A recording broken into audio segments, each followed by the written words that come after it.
खेला जो शुरू होता मरने के बाद। ओ यकीन नहीं होता जिस घर को मेहनत से बनाए, किशनगंज से ईंट लाकर, यहाँ इस भट्टे से ईंट लाकर, कई नमाजों को कज़ा करके मैंने ये 2 मंजिला 1 मंजिला मकान बनाया। दिन रात मेहनत करके एल्बेस्टर का पत्थर बिछाया, संगे मरमर का पत्थर बिछाया, बेहतरीन खिड़की दरवाज़ा लगाया। लेकिन वारे ज़माना दुनिया क्या है, जैसे जिसमें से रूह परवाज कर गई, आंखें बंद हुई, सांसें रुकी, फिर कोई उसी घर में हमें रहने देने को तैयार नहीं। रखना चाहता कोई? भाई मौत हो गई, कोई रखना चाहता? कोई रखना नहीं चाहता। बाप ने दिनों रात मेहनत और मशक्कत करके पाल पोस कर बड़ा किया।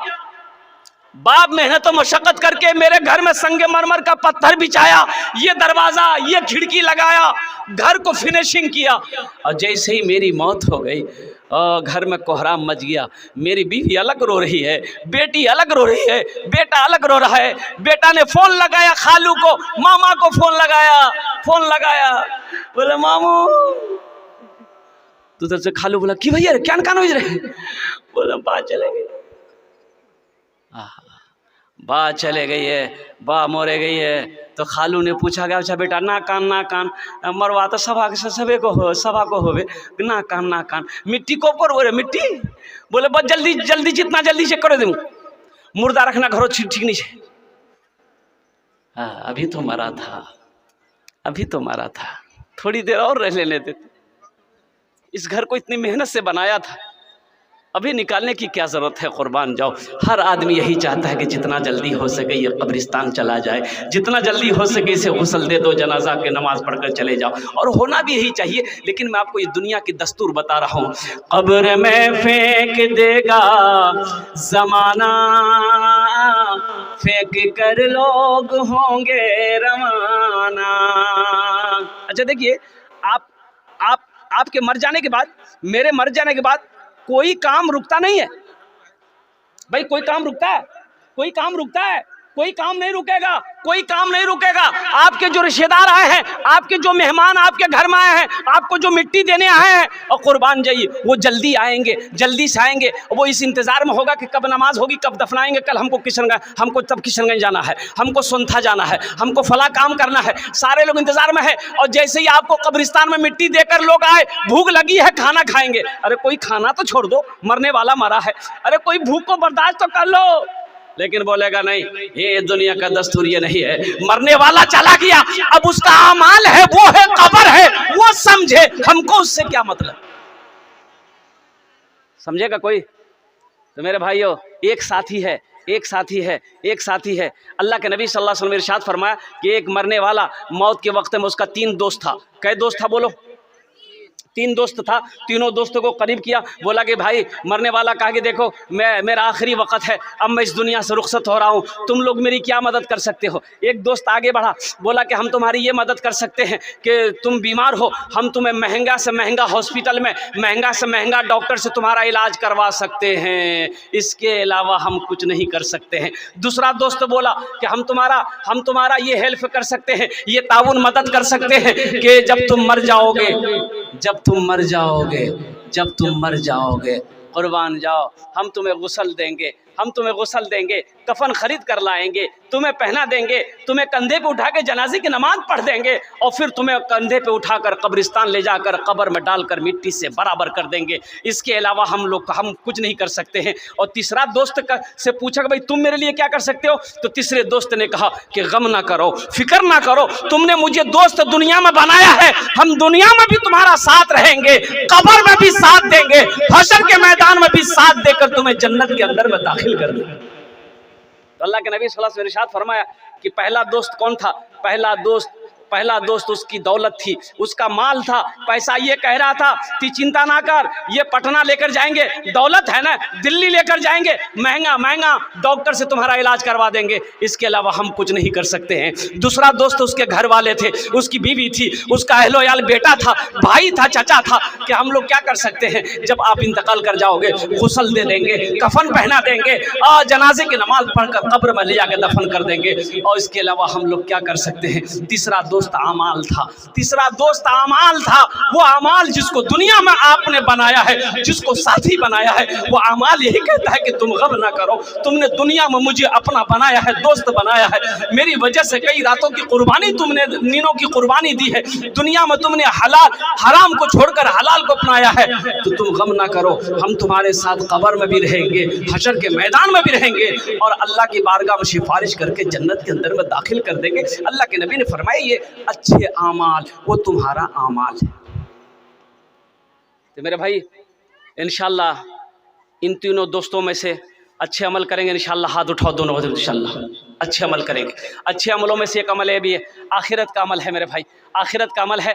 आज अल्लाह ने दौलत दिया है, आज अल्लाह ने पैसा दिया है, आज अल्लाह ने अगर छोड़ दो बाबू उसको छोड़ दो, आज अल्लाह ने अगर पैसा दिया है, आज अल्लाह ने अगर माल दिया है, तो मेरे भाइयों सुनो, आखिरत के लिए कुछ करो, जन्नत में अपना महल बनाओ, जन्नत में अपना घर बनाओ इंशाल्लाह। ये मदरसे का बच्चा है, 2 बच्चे हॉस्टल में है, इस मदरसे की हालत को मैंने देखा, अल्लाह के नबी का घर है, दुनिया में अल्लाह के नबी का घर बना दोगे, हशर के मैदान में नफसी नफसी का आलम होगा, इतनी प्यास लगेगी, उलमा फरमाते कि उन प्यासों को 7 समंदर भी पिला दो फिर भी प्यास नहीं बुझेगी। अल्लाह के नबी हौज़े कौसर पर जलवा फरमा होंगे, प्यासों को पानी पी रहे होंगे। जो दुनिया में अल्लाह के नबी का घर बनाएगा, अल्लाह के नबी उसे हौज़े कौसर का पानी पिलाकर शिफात फरमाकर जन्नत के अंदर में दाखिल फरमाएंगे। मेरे भाई इस मदरसे की हालत को देखा है आप, अल्लाह ने आपको खुशहाल बनाया, अल्लाह ने खेत का मालिक बनाया, सोने चांदी का मालिक बनाया है, अल्लाह ने आपको आज माल वाला बनाया है। एक बात याद रखना, अल्लाह कभी दे के आजमाता है, अल्लाह कभी ले के आजमाता है। अल्लाह कहता है मेरे बंदो मैंने तुम्हें माल दिया है, दौलत दी है, इसमें से तुम खर्च करते रहो, तुम खर्च करते रहोगे हम तुम्हें देते रहेंगे, अगर तुम रोक लोगे तो हम भी रोक लेंगे। हम तुम्हें माल दिए, तुम खर्च करो, तुम खर्च करो, तुम खर्च करते रहोगे, हम तुम्हें देते रहेंगे, अगर तुम रोक लोगे तो हम भी रोक लेंगे। एक बखील की शादी हुई, नौजवान लड़का था लेकिन था बड़ा बखील। शादी हो गई, बीवी को ले आया तो बीवी को बैठा के बोला कि तो पता छे, तो पता छो कि मी की खाई नहीं खाई। तो बीवी बोली कि मोक की पता है बे, मी तो नया नया ईशानों से आई, की खा चीज बोल, जे खाबो वही बनाऊं। तो ना लड़का बोला कि मो गोश्त नहीं खाई, माछ नहीं खाई, दूध दही नहीं खाई, आलू सब्जी नहीं खाई, बैगन भिंडी नहीं खाई, अंडा नहीं खाई। तो उसकी भी बोली तो की खाबो थे? तो लड़का बोला कि मीग नहीं, खाली दाल खाई। तो उसकी भी बोली कि दाल ती खाबो, तोर संगे दाल मुँह खाम लगी, तुम दाल खाओगे हम दाल नहीं खाएंगे। बोले नहीं खावा है तो एटा घोरो तो वही बनबे जे मी चाम, खाली दाल बनबे तीनों टाइम। लड़की डर गई, तीनों टाइम दाल। अब बेचारी वो बच्ची जो थी वो अच्छी खाती पीती घराने की लड़की थी, 7 भाई का वो अकलौती बहन थी, 7 भाई की इकलौती बहन। 3-4 महीने रही वो बेचारी, दाल खा खा के सूखा के हड्डी हो गई थी, सूख के हड्डी हो गई। भाई दाल खाया जाए हमेशा, भाई तीनों टाइम दाल। 3-4 महीने पर जब मैके गई तो उसके भाइयों ने अपनी बहन की शक्ल को देखा, तो भाइयों ने पूछा कि गे मैं की भैया गए तो बीमार छिलो ना की गए, खाना पीना नहीं खाई लोगे की भैया गए। तो बहन का आंसू नहीं रुका, वो रोते रोते बोली कि भाया कौन वकील से कंजूस से शादी करवा दिए, खाली मुख दाल खिला। बोला अच्छा दाल खिला, गोश्त माछ? बोले नहीं भैया गोश्त माछ नाम लीजिए ना, खाली मारो हम। बोला अच्छा ठीक, चिंता नहीं कर, ती आंसू पोछ, ती चिंता नहीं कर, हमरा बाहर दाल निकले दूं। भाई बोला कि तुम खाना खाओ, ये नींद की टेबलेट लो और चले जाओ घर, रात में खाना बनाना, दाल में ये नींद की टेबलेट मिला के खिला के उसको बेहोश करो, हम लोग आते उसका ऑपरेशन करेंगे। 4 भाई रात में पहुंचा, ये रात में इसकी बीवी ये लड़की दाल बनाई और दाल मिला करके नींद की गोली दे करके और क्या कहते हैं उसको शोहर को खिलाया, वो बेचारा बेहोश हो गया खा करके। 4 भाई पहुंचा, कफन पहनाया, पूरे बदन कफन पहनाया और उसका चारपाई उठा के दूसरे रूम में ले गया। चारों भाई चार काला लिबास पहना और चेहरे पे निकाब बांधा, चारों भाई चार कोड़ा लेके चार कोना में खड़ा हो गया। अब नींद की गोली की असर जब ख़त्म हुई, ये उठ के बैठ गया तो देखा कि चार आदमी चार कोना में खड़ा है, अब बदन में कफन है।